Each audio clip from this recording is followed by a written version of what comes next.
Pilipos 4:6-7.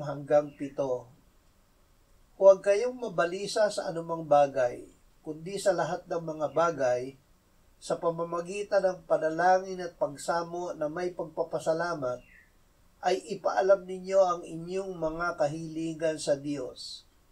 At ang kapayapaan ng Diyos na hindi maabot ng pag-iisip, ang mag-iingat ng inyong mga puso at mga pag-iisip kay Kristo Jesus.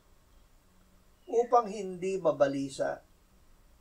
Paano tayo hindi mababalisa sa anumang bagay? Manalig sa Diyos at hanapin siya sa panalangin sa lahat ng mga bagay.